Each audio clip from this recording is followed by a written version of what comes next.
Salut! Bienvenue sur cette chaîne secondaire. Vous allez bien? Vérifiez si vous êtes bien abonné, sinon faites-le, c'est l'occasion. Aujourd'hui, on va parler des abonnements qui régissent notre vie, tous les petits abonnements de quelques euros, quelques dizaines d'euros. On va parler pourquoi c'est bien, et après on va parler aussi pourquoi c'est un problème, et pourquoi ça participe à un espèce d'appauvrissement général, et surtout à la perte de la propriété, parce qu'il y a les abonnements de services, mais il y a aussi les abonnements de services qui sont à la base des biens. Bref, on va détailler tout ça dans cette vidéo. Alors, on part d'un constat simple. Aujourd'hui, on est abonné à pas mal de services. Moi, je trouve pas ça très étonnant d'être abonné à des services comme Spotify, par exemple, ou comme Netflix. Ça, je me dis, ok, ça se comprend assez bien, même si on cumule tout entre, par exemple, pour les streamings, entre Netflix, Amazon Prime Video, Disney+, OCS, etc., etc. Ça peut vraiment faire monter la note à la fin du mois et tu te dis, attends, j'ai accès en réalité à 4-5 services de VOD pour 100 balles. C'est beaucoup quand même. Ce qui pose un peu plus problème, c'est des choses qui étaient à la base des produits qui sont transformés en produits-services.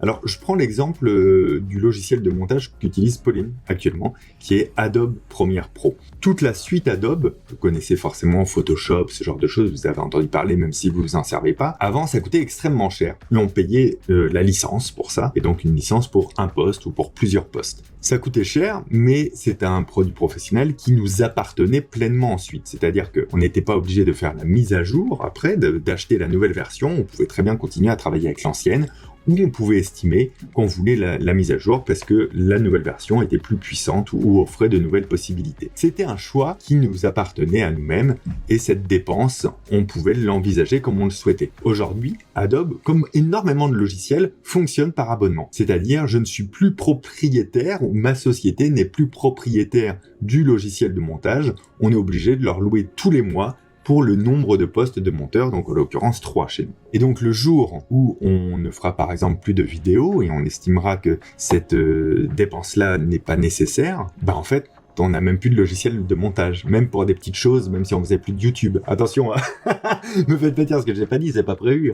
Mais c'est juste dans les projections, c'est-à-dire qu'avant, si tu n'avais plus besoin de ton logiciel, tu arrêtais de t'en servir, il t'appartenait. Si 5 ans après, tu voulais le rouvrir pour monter un projet, tu l'avais toujours. C'était pas la version la plus récente, mais tu pouvais t'en servir. Alors pourquoi tout passe sur abonnement en ce moment? Il y a une raison assez simple, c'est que toute l'économie, elle fonctionne sur un côté exponentiel, tu vois, sur les ventes exponentielles, vendre toujours plus cher, etc. Forcément, ça va atteindre à un moment donné un plafond de verre. Ce plafond de verre, il fait pas trop plaisir aux actionnaires. Les actionnaires, ils veulent pas que ce soit stable quand ils investissent dans une société. Ils veulent que ça augmente et que les dividendes augmentent tous les ans. Si ça n'augmente pas, la stabilité dans les systèmes de croissance économique actuels, la stabilité, c'est signe de régression. Parce qu'en plus, avec l'inflation, ça régresse pour de vrai. Mais quoi qu'il arrive, c'est pas des bons signaux en fait. Et tout ça, c'est que de la thune et des investisseurs au final. Donc ça les intéresse pas trop. Alors, on a inventé ce truc incroyable déjà il y a quelques années qui est le microcrédit. Parlons du microcrédit. Microcrédit, c'est ce qu'on appelle aujourd'hui les crédits à la consommation, les trucs qui sont taxés à 16%, 20% en taux de remboursement, c'est une dinguerie.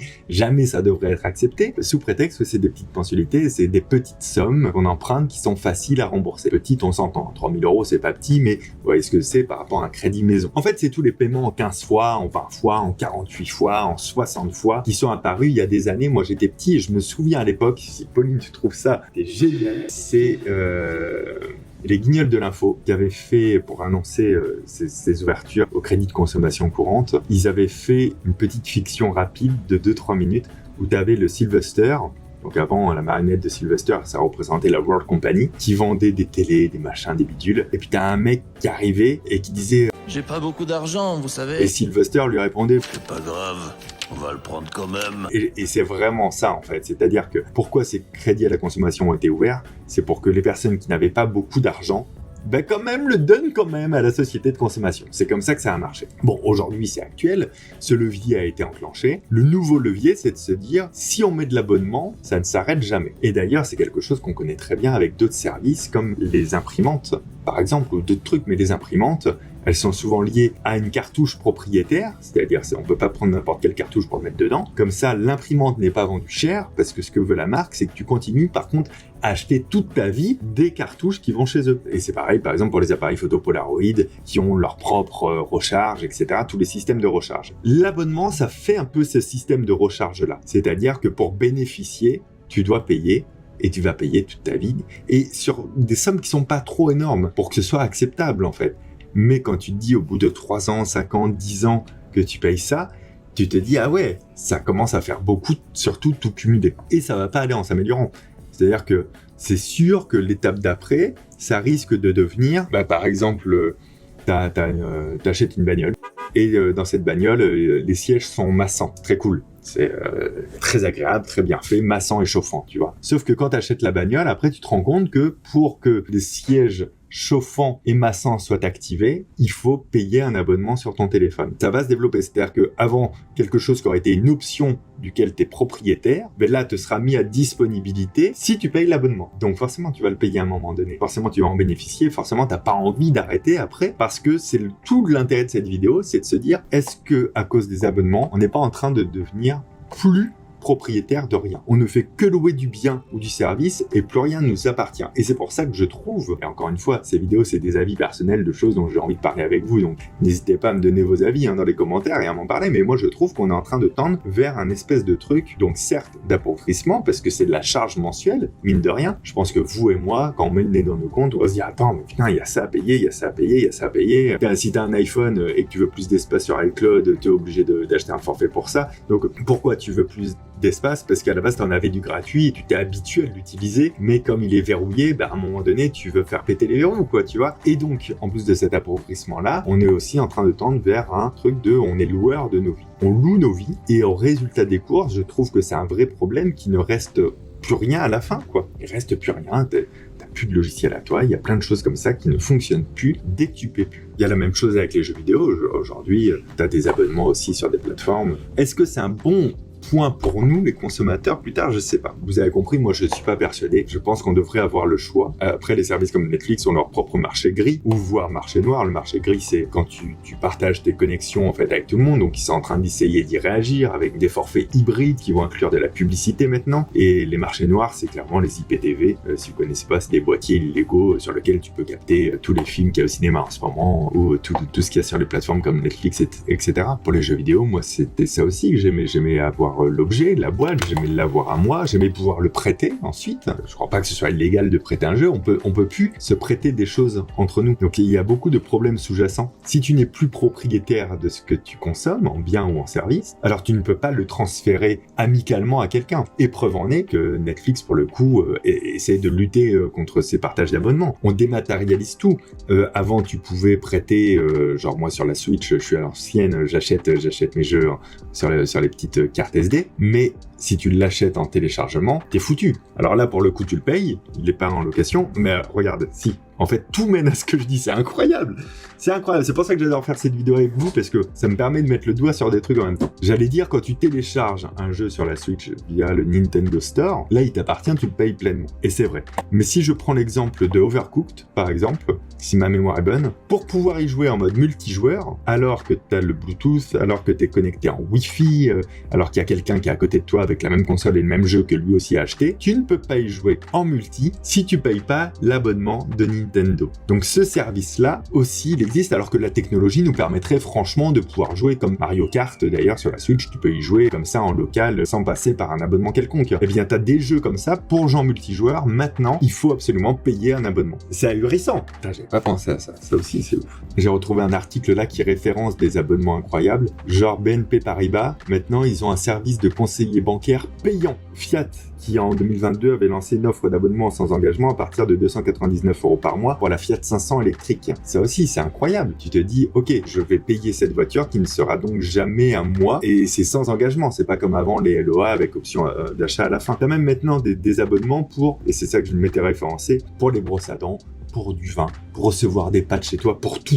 Et donc l'Observatoire de la Société et Consommation avait écrit ça. Donc c'est Philippe Moati, le cofondateur de cet observatoire, qui avait dit l'abonnement crée une récurrence de revenus et fidélise les clients. Une bonne affaire pour les entreprises qui disposent maintenant d'une clientèle captive. En revanche, du côté consommateur, très difficile d'évaluer la rentabilité de cette vie sous abonnement. C'est tout le problème. Et encore une fois, ce que je dénonce dans cette vidéo, c'est plus le dénoncer. Oh, le mec, il se comprend pour un militant. Ce dont j'ai envie de parler dans cette vidéo, c'est l'appauvrissement, le manque de propriété, et puis des choses qui nous semblaient normales qui passent en payante. Je sais pas si vous êtes consommateur des services de livraison une fois de temps en temps comme Deliveroo ou Uber Eats. Avant, tu commandais, t'as fait les frais de gestion, quoi. Aujourd'hui, tu commandes, t'as les frais de gestion toujours, et puis après, t'as des frais supplémentaires si tu veux être livré à temps. Pas froid, quoi, tu vois. Et c'est de l'ordre de 2,99€ ou 1,99€. C'est pas donné, quoi. Et évidemment, il existe une technique pour pas payer.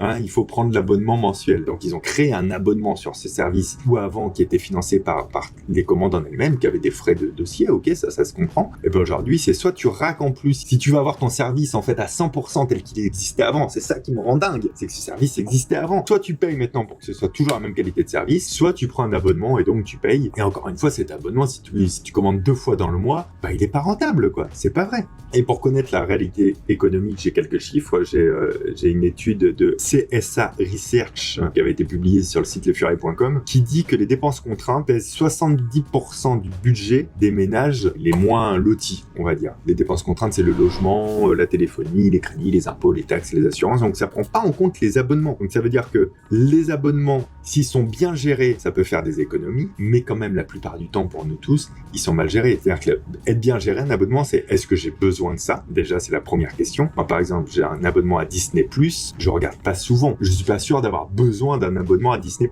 La deuxième question, c'est est-ce que j'y vais de manière assez récurrente? Est-ce que mon besoin est assez récurrent? Et si je reprends l'exemple de Disney+, en vrai, non, quoi. J'y vais pas assez pour avoir besoin d'avoir cet abonnement mensuel chez eux. Et le troisième truc, c'est donc, est-ce qu'il me fait faire des économies? Est-ce que si le service existe sous plusieurs formes, est-ce que j'ai intérêt à se prendre cet abonnement? Et d'ailleurs, quand on prend des abonnements, on regarde pas toujours la manière de se désengager. Est-ce qu'elle est simple ou est-ce qu'elle est pas simple? Encore une fois, le but de ces sociétés est de garder les gens en captivité. En 2020, l'UFC Que Choisir, en février 2020, montrait que les ménages sous-estiment grandement le nombre et le coût de leur abonnement. En général, les personnes interrogées pensaient avoir 3,5 abonnements en moyenne par foyer, alors qu'ils en avaient 6 pour un montant de 159€ par mois. C'est énorme, quand même. C'est plus de 10% un SMIC, contre 98€ estimés. Estimés, c'est-à-dire, on disait aux gens, vous pensez avoir combien d'abonnements?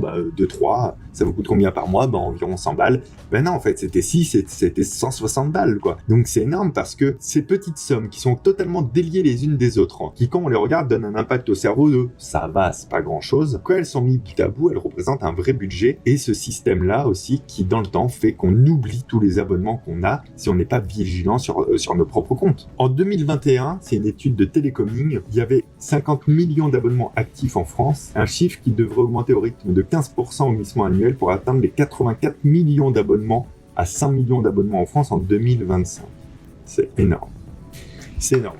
Pour moi, déjà, le premier truc à faire, c'est d'avoir des plateformes justement qui permettent de réunir tous les abonnements au même endroit. Il y a des plateformes qui existent. Il y a Origam, Idel, il y a Paepernest qui propose de centraliser tous les abonnements souscrits au même endroit, qui te donnent des courbes aussi de dépenses annuelles, de comment l'arrêter de manière simple, etc. pour avoir une vraie conscience, parce qu'il y a un manque de conscience. Et puis la deuxième chose, et ça on pourra pas tellement lutter contre, c'est tous les biens dont on devrait être propriétaire, là je parle plus des services, qui sont mis sous forme d'abonnement où tu t'y plies. Sauf s'il y a une nouvelle concurrence qui fait différemment. Je reprends l'exemple de Première, on n'a pas tellement de choix. En fait, on pourrait monter sur autre chose, mais aujourd'hui, tout notre écosystème, l'écosystème d'ailleurs général du montage, marche très bien avec Première. C'est dur de s'en passer. Donc, il y a des espèces de fils à la patte comme ça qui ont été créés, un peu malgré nous.